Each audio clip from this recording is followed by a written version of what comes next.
X wants a paternity test after abandoning us, says one of our twins isn't his.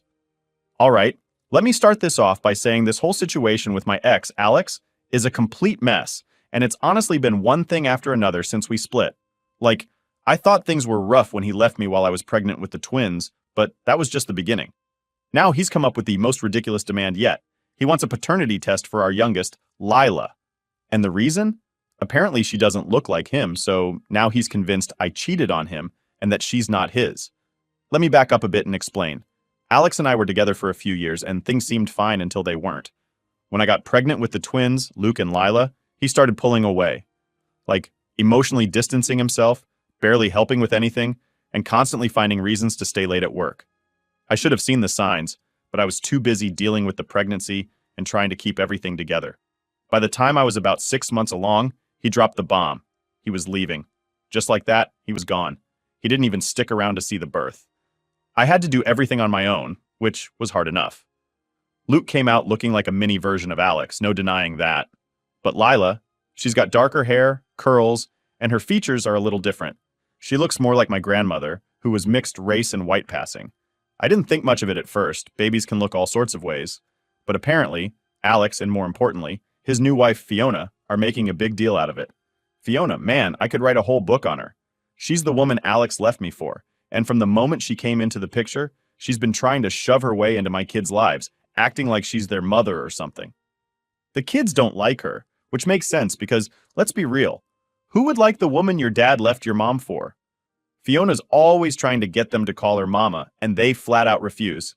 I don't even have to say anything. The kids are old enough to see through the BS. So, fast forward to now. The twins are 5, and suddenly Alex is hitting me up, saying Lila isn't his. At first, I thought it was a joke. Like, dude, she's your daughter. You were there. Well, not physically there, but you get what I mean. We were still married when she was born, and your name's on the birth certificate. But now, all of a sudden, because Fiona doesn't think Lila looks like him or Luke, he's pushing for a paternity test. Yeah, this is totally Fiona's doing, no doubt. What really pisses me off is that Alex never had a problem paying child support before. He's always done it, though I know it's not out of the goodness of his heart. It's more because he didn't want to get in trouble with the courts. But lately, he's been trying to cut down on the amount, claiming he's struggling financially. Uh-huh, sure. Maybe if he didn't blow all his money on his latest hobby, whatever expensive nonsense he's into now, he wouldn't have that issue.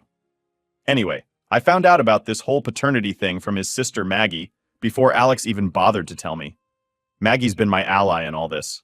She's the only one from Alex's side who still talks to me. She let me know that Alex and Fiona have been going around telling people that they want a paternity test for Lila, and that he's planning to stop paying child support if it turns out she's not his. She also let slip that they've been having money problems again, which I kind of already suspected because he stopped taking the kids on his weekends. He's claiming it's because he has to work overtime, but I know it's more than that. I confronted Alex about it, and his excuse was laughable. Lila doesn't look like me or you, he said. Like, dude, genetics are wild. Not every kid is going to be your clone. I even brought up my grandmother, but he didn't care. His mind is made up that I must have cheated on him, and now he's paying for another man's child. I told him straight up that if he wants a paternity test, he's going to have to take me to court. I'm not going to let him bully me into anything.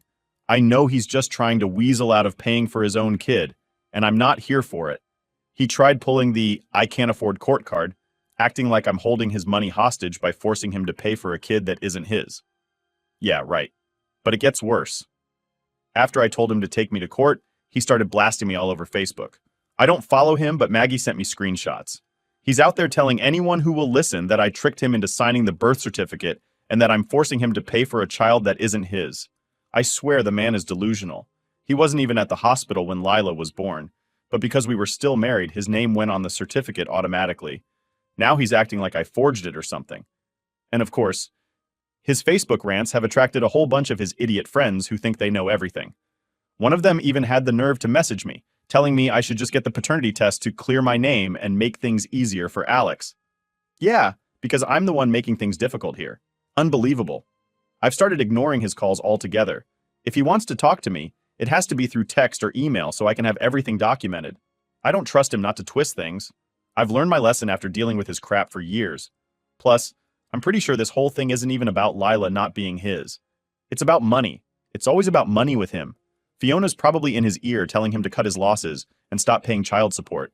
At this point, I'm so tired of dealing with his nonsense. He left when I was pregnant, barely sees the kids, and now he's trying to rewrite history by claiming one of them isn't his. It's pathetic, really. But if he thinks I'm going to roll over and let him off the hook, he's got another thing coming. I'll fight him on this.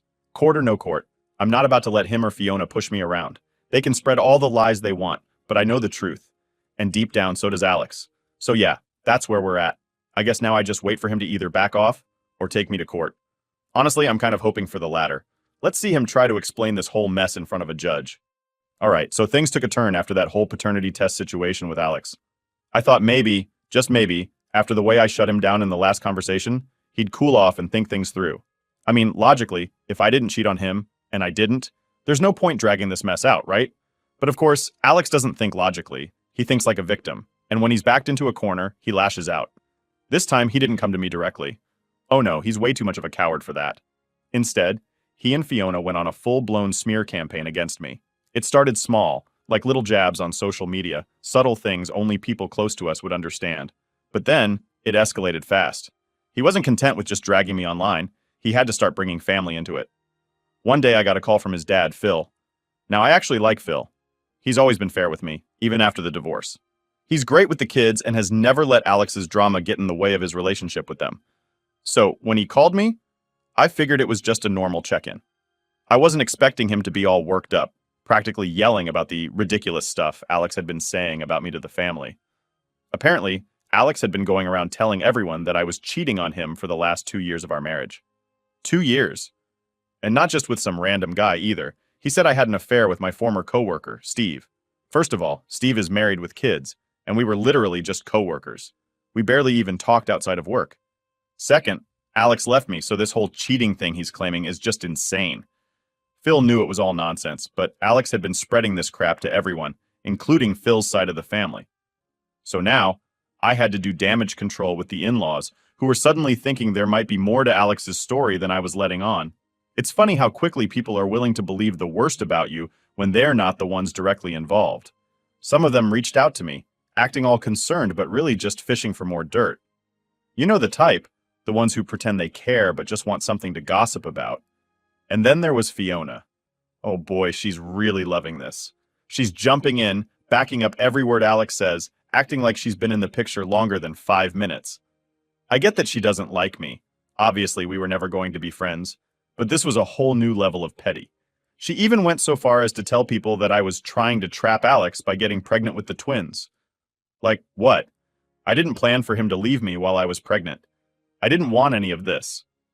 But in her twisted mind, I guess it makes sense to blame me for everything that went wrong. To make things worse, Alex started posting cryptic updates on Facebook, the kind where he doesn't name names, but everyone knows who he's talking about. Stuff like, some people are finally getting exposed for who they really are, and can't wait for the truth to come out. He'd reply to comments from his friends like, "You'll see soon enough," with a bunch of winky face emojis. It was ridiculous, but I couldn't help but get pissed off every time someone sent me a screenshot. Then, out of nowhere, one of Alex's friends, who I barely know, messages me. He says something like, "Hey, you should really just get the paternity test. It'll shut everyone up." As if it's just that simple. I wanted to throw my phone across the room. It's not just about the test. It's about the principle. Alex can't just accuse me of cheating because his life isn't going the way he wants. I don't owe him a damn thing, and I sure as hell don't owe Fiona any peace of mind. But this is where things got even crazier. Alex didn't just stop at talking crap about me and pushing for a paternity test. Oh no, he decided to take it up a notch and involve Luke and Lila in this mess. He didn't come to pick them up for his scheduled weekend, which wasn't surprising because he'd been flaking a lot lately. But when I called to ask what was going on, he actually had the nerve to tell me, "I'm not taking Lila until you prove she's mine." I was speechless for a second. He was really doing this? Punishing our daughter because of some stupid idea he got into his head? I told him straight up, "You don't get to pick and choose which kids you take based on your mood." But he didn't care. He doubled down, saying he wouldn't take her until the test was done. I lost it. I told him, "Fine, if you don't want to be a dad to Lila, you don't get to be a dad to Luke either." I'm not playing these games with him. I refuse to let him mess with the kids' heads like that, making them think they're only worthy of love if they meet some arbitrary standard he's set. If he's going to be in their lives, he's going to be in both of their lives. But Alex didn't take it seriously. He laughed it off and hung up on me. After that, I called Phil again, explained what happened, and like I expected, he was furious with Alex. He said he'd talk to him, but I knew it wouldn't change much. Alex is stubborn, and once Fiona's got him convinced of something, there's no reasoning with him. The worst part? Luke started asking questions. He's only 5, but kids are smart. He could tell something was off when Alex didn't show up. He asked me why Daddy didn't want to see them, and I had to sit there and try to explain in the simplest way possible without making it sound like Alex was abandoning them. I told him that Daddy was busy, but we'd see him soon. But Luke didn't look convinced, and it broke my heart. I could already see the long-term damage this could do to the kids, and it made me hate Alex even more. All I ever wanted was for them to have a healthy relationship with their dad, and he's the one screwing it up because of his ego. Lila, thank God, is still too young to understand any of this, but I know the day will come when she asks why her dad acted the way he did. And what am I supposed to tell her? That her dad didn't want to see her because he thought she wasn't his? That's a conversation I never should have to have with my daughter. So now here we are. Alex is still holding this stupid paternity test over my head, and I'm just trying to keep things as normal as possible for the kids. It's exhausting. Every day feels like a new fight, and I'm just waiting for the next ridiculous stunt Alex and Fiona pull. But one thing's for sure, I'm not backing down. If he wants to take this to court, fine. But until then, he's not getting away with this crap. Update 1. Alright, so here's where things took a real turn. After Alex decided he wasn't going to see the kids until I agreed to a paternity test for Lila, I thought things couldn't get worse. I figured, okay, maybe he'll cool off, realize he's being a total idiot, and stop dragging the kids into this. But nah, Alex doesn't know how to just let things go. Instead of calming down, he went even further into crazy territory. Out of nowhere, I get a message from Maggie, Alex's sister. She's always been straight with me, and honestly, she's the only one from his family that's kept in contact after all this drama started. So Maggie texts me, saying that Alex and Fiona are planning to sue me for full custody of Luke. That's right, just Luke. Apparently they've decided that since Lila isn't his, they don't want anything to do with her. But Luke? Oh, he's definitely Alex's in their twisted logic, so they want him all to themselves. I swear when I read that message, my brain just shut down for a second. I didn't even know what to think. How do you decide you're only going to fight for one of your kids? And how does that even make sense? But Alex is the king of terrible decisions, and I guess this one was no different. So I called Maggie right away to get the details. She tells me that Alex has been telling people that I'm mentally unstable, and that I can't handle raising both kids on my own. Now, if anyone's been keeping track here, Alex has barely been around since he left me when I was pregnant. I've been doing everything solo, and the kids are doing great. But now he's trying to paint this picture like I'm some unfit mom just because he wants to get Luke away from me. Maggie said she overheard Fiona talking about how they're going to make me look like I've been neglecting the kids and that it's in Luke's best interest to live with them. Fiona doesn't even know Luke. Let's be real. Every time the kids have come back from their weekends with Alex, they've told me how Fiona barely talks to them unless it's to boss them around. She's no mother figure, no matter how much she wants to play the part. After I got off the phone with Maggie, I just sat there for a minute, fuming. I knew Alex was petty, but this was next-level garbage. I could feel myself getting worked up, and all I could think about was how much damage this would do to Luke if they actually went through with it. How do you explain to a 5-year-old that his dad only wants him and not his sister? How do you keep him from feeling guilty, like it's somehow his fault? I decided to take matters into my own hands. I wasn't going to sit around and wait for Alex to throw the first punch in this custody fight. I started documenting everything. I had already been keeping records of our conversations, but now I made sure to include every little detail. I even kept notes on the days he skipped his weekends with the kids. If he was going to play dirty, I was going to be ready. But before I could even get too far into preparing for this custody nonsense, Alex pulled another move. He showed up at my house. I kid you not. He just knocked on my door like we were still on speaking terms or something. The second I saw him standing there, I knew something was up. He had that smug, I'm about to stir up trouble look on his face. What do you want? I asked, already annoyed before he even opened his mouth. He didn't waste any time getting to the point. I'm here to talk about Luke, he said. We need to figure out a new arrangement because clearly you can't handle both kids. I could feel the anger bubbling up inside me, but I tried to stay calm. What are you talking about, Alex? I've been handling everything just fine. You're the one who can't even stick to your weekends. He smirked like he was enjoying every second of this.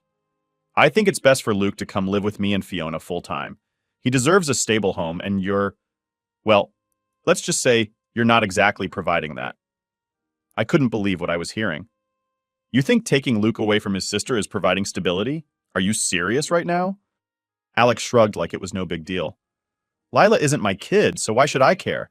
Luke needs his father, not to be stuck in your mess. I lost it. My mess? You walked out on us. You're the one who's been barely involved in their lives, and now you want to take Luke and pretend like you're father of the year? Get real, Alex. He crossed his arms, clearly enjoying how much he was getting under my skin. I've already talked to my lawyer. We're filing for custody. I'm not asking you. I'm telling you. At that point, I knew there was no reasoning with him. He had it in his head that he was going to win, that he could just swoop in and take Luke away from me without a second thought. I slammed the door in his face, which I'll admit, felt pretty satisfying. The next day I contacted a lawyer of my own. I wasn't about to let Alex waltz in and take my son from me. We started going over the details of the case, and my lawyer reassured me that I had a solid case. Alex's lack of involvement, his refusal to take Lila, and his attempt to use custody as a way to hurt me were all going to work against him. And guess what? The cherry on top? Alex didn't even have the money to go through with his custody case. Maggie told me later that he'd been bluffing, trying to scare me into giving up Luke without an actual court battle. He hadn't even hired a lawyer. He just wanted to intimidate me. Typical Alex move. So after all that, nothing really came of his little custody stunt. But the damage was already done. Luke and Lila could sense the tension, and I hated that they were being dragged into this. It wasn't fair to them, and I knew it was only a matter of time before Alex tried something else to stir up more trouble. For now, though, I've got my guard up. I'm documenting everything, keeping records, and making sure I'm prepared for whatever Alex and Fiona try to pull next. I'm not backing down, and I'm not going to let them mess with my kids' lives any more than they already have. It's exhausting, but at this point, I don't have a choice. It's just another day dealing with Alex's crap, but I'm ready for whatever comes next. Update 2. So, after all the chaos with Alex trying to get custody of Luke and failing miserably, you'd think things would calm down, right? I mean, how many times can one guy screw up his own life? Turns out, the answer is as many times as it takes for him to feel like a victim. And this time, he went to a whole new level of ridiculous. It started when Luke came home from a weekend with Alex and Fiona, and I could tell something was off right away. Normally, Luke is pretty talkative when he gets back, telling me about everything he did. Usually it's stuff like going to the park or playing video games. But this time he was quiet, almost like he was nervous or scared. I tried to ask him how the weekend was, but he just shrugged and said, "It was okay." That's when I knew something was up. Later that evening, when I was putting him to bed, I asked again, "Luke, is something bothering you? You've been really quiet today." And finally he opened up. He looked down at his blanket and mumbled, "Daddy said that Lila isn't my real sister."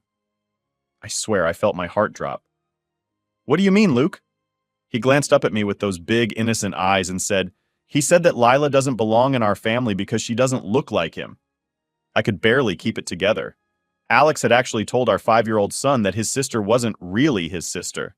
The anger I felt in that moment was like nothing I'd ever experienced before. I had to take a deep breath because I didn't want to scare Luke, but inside I was ready to explode.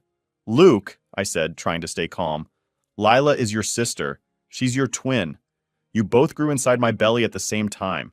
You'll always be family, no matter what anyone says." He nodded, but I could tell he was still confused. How could he not be? His own dad was planting doubts in his head, and it wasn't fair. It wasn't fair to Luke, and it definitely wasn't fair to Lila. After I got Luke settled down for the night, I sat on the couch, fuming. I knew I needed to confront Alex about this, but part of me was dreading it because I knew it was just going to be another fight. Still, I couldn't let him get away with filling our son's head with lies. I grabbed my phone and fired off a text to him. "We need to talk. What the hell did you tell Luke about Lila?" I didn't expect him to respond right away, but my phone buzzed almost immediately. Of course, he denied everything, saying, "I don't know what you're talking about. I didn't say anything like that." Classic Alex. Deny, deny, deny. I wasn't buying it, though. Luke had no reason to make something like that up. I told Alex as much, and all he could do was deflect, saying I was probably confusing Luke by treating Lila like his sister when everyone knows she's not. That was it for me.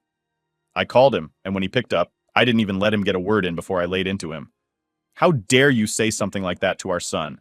What kind of father tries to turn their kid against his own sister?" Alex tried to play it off, acting all casual like he wasn't doing something horribly manipulative. I was just telling him the truth. He's old enough to understand that Lila isn't really part of my family. I could barely contain my rage. "She's part of your family whether you like it or not. You're on her birth certificate. You've been paying child support for her since day one. Stop trying to mess with Luke's head just because you don't want to face reality. He started to argue back, but I cut him off. You're not taking Luke or Lila until you stop this. I'm done with you trying to poison them against each other. That shut him up for a second. But then he pulled his usual victim act. Oh, so now you're going to keep the kids from me? Nice. Real mature. I wasn't going to let him twist things around. No, I'm not keeping them from you. I'm protecting them from your nonsense. If you can't be a decent father to both of them, then you don't deserve to see either of them. He hung up on me after that, which was fine. I wasn't in the mood to listen to more of his excuses anyway, but I knew this wasn't over. Alex wasn't the type to just drop something, and I had a feeling he'd come back with something even worse. Sure enough, the next weekend rolled around, and Alex didn't show up to pick up the kids. I wasn't surprised, but it still hurt, especially for Luke. He had been excited to see his dad, even after what happened, because he's 5 and doesn't fully understand what's going on. But when I had to tell him that Daddy wasn't coming, the look on his face nearly broke me. He just stared at me for a second, then nodded like he was trying to act tough. "It's okay, Mommy," he said, but I could see the disappointment in his eyes. That night, I sat down and wrote out everything that had happened. I knew I needed to have this all documented in case Alex tried to pull some legal stunt again. I wasn't going to let him get away with this, but I also needed to be smart about it. I couldn't just fly off the handle every time he did something awful, even though I really, really wanted to. The next week, Alex finally texted me, acting like nothing had happened. "Can I pick up Luke this weekend?" he wrote, not even mentioning Lila. I didn't even hesitate before replying. "You pick up both of them, or none of them. I'm not playing your games." Of course, that set him off, and he tried to argue that he wasn't ready to deal with Lila until the paternity test was done, but I stood my ground. You don't get to decide when you're ready to be a father. You either are, or you're not. I could tell by his response that he wasn't happy with my ultimatum, but at this point, I didn't care. I wasn't going to let him keep pulling this crap. If he didn't want to step up and be a dad to both of his kids, then I was perfectly fine handling things on my own. I'd been doing it since day one anyway. So here we are. I haven't heard from Alex in a few days, which is actually kind of a relief. But I know this isn't the end of it. He'll be back with some new plan, some new excuse, but I'll be ready. I'm done letting him mess with my kids' lives, and I'm definitely not letting him get away with treating Lila like she doesn't belong. We're a family, all 3 of us, and nothing Alex says or does is going to change that. Update 3. All right, so here we are. After everything that's gone down, you'd think Alex would finally get the hint and just stop with his nonsense, right? But no, that's not how he works. Just when I thought he couldn't go any lower, he finds a way to surprise me.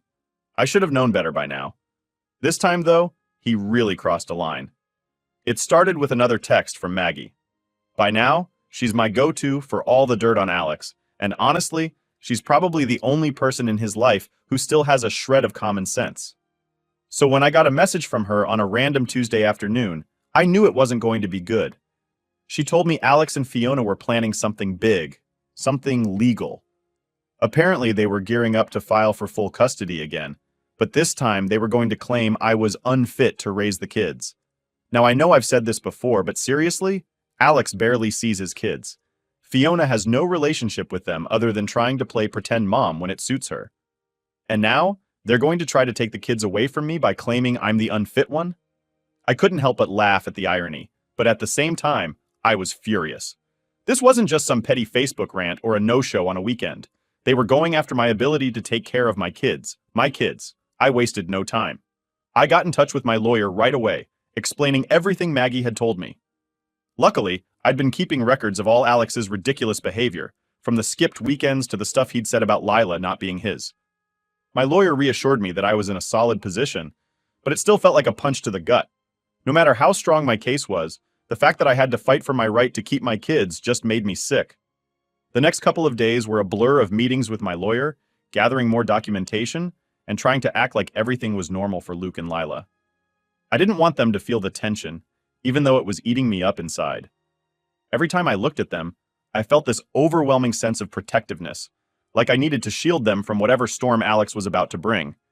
Then, it happened. Alex filed the paperwork for the custody case, claiming I was emotionally unstable and unable to provide a stable home environment. I read through the papers, and the lies were just piling on top of each other.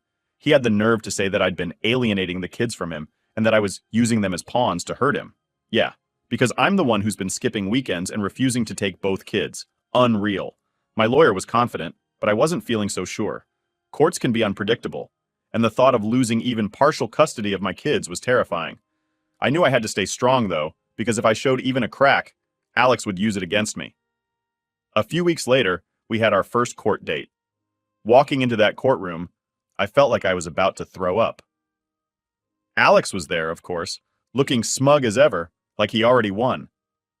Fiona was sitting next to him, all dressed up like she was going to some fancy event, not a custody hearing. The way they were acting, you'd think they were the perfect family, just trying to rescue poor Luke from his terrible mother. But then, something happened that I wasn't expecting. As we went through the process, Alex's lies started to unravel. My lawyer did an amazing job presenting all the evidence we had, showing how inconsistent Alex's involvement in the kids' lives had been. The texts, the emails, the missed weekends, it was all laid out in front of the judge. And as the hearing went on, I could see Alex's confidence fading. Fiona, too. She started fidgeting, like she knew they were losing. The turning point came when the judge asked Alex why he wasn't fighting for both Luke and Lila. That was the moment everything fell apart for him. He tried to give some half-baked answer about how he didn't believe Lila was his, and that it wasn't worth fighting for a child that might not be his. The judge didn't buy it. She asked if he had taken a paternity test, and when Alex admitted he hadn't, it was game over. The judge didn't hold back. She practically tore into him, telling him that being a father isn't something you pick and choose based on convenience. If he was going to fight for custody of one child, he should be fighting for both. His whole argument fell apart right there. You could see it in his face. He knew he was done. By the end of it, the judge ruled in my favor. Not only did Alex's attempt to get full custody fail, but the judge also ordered him to continue paying child support for both Luke and Lila. It was a huge relief, but I didn't feel like celebrating. This whole thing had been exhausting, and I knew it wasn't really over. Alex would probably come up with some new scheme eventually. That's just who he is. After the hearing, Alex and Fiona left the courtroom without saying a word to me, which was fine by me. I didn't want to talk to them anyway. I just wanted to get home and hug my kids, knowing that they were staying with me where they belonged. When I got back home, I sat down with Luke and Lila and just let out a big sigh of relief. I didn't tell them the details of what had happened. I didn't want to drag them into the mess any more than they already were. But I made sure they knew how much I loved them, how much I would always fight for them. So that's where things stand now. Alex is out of tricks for the moment, but I'm not naive enough to think he's done. He'll probably come up with some new angle in a few months, but I'm ready for him. I've learned the hard way that being a parent means always being prepared for the unexpected, especially when you're dealing with someone as toxic as Alex. But no matter what he throws at me next, I'm not backing down. These are my kids, and I'm going to do whatever it takes to keep them safe from his mess.